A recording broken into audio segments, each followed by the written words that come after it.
The Minnesota Masonic Children's Clinic for Communication Disorders presents Tips from Tamara. Hello, today we are going to talk about gifts for thematic or pretend play. For your early language learners, pretend play that is the closest to real life will probably be the biggest hit. So toys that allow children to pretend to eat, pretend to cut, pretend to mix, are probably going to be the most interesting. So play kitchens or even just toy food could be a big hit. And when they're ready for a little bit more expansion in their play, you can add a slightly thematic switch where you can have a child go shopping. All you need is a pretend cash register or some toy play money, and you can have them shop and then pay for their goods and go. It's a great way to practice turn taking where they can take turns being the worker and the shopper. And then you can expand that game from grocery store play to maybe it's a shoe store, maybe it's a restaurant. It's something that they've probably experienced in real life, but they get to take on that more adult role of the shopper. So that can be really fun. Another great early language pretend play is to do a variety of things with animals. You can start with sleep, night-night horse, night-night cow, wake up horse, wake up cow, because sleeping and waking up are things they do every day. Also, you can just do narrative play where walk, walk, walk, go in, walk, walk, walk, go in.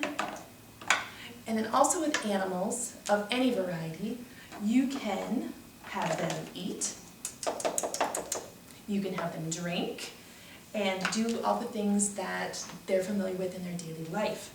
Also, what's great with animals is that you can do a lot of modeling of animal sounds or really early language, neigh, moo. And so when you're considering like a farm toy or a zoo toy or, like I said, anything with animals, really look at how much the toy does for you.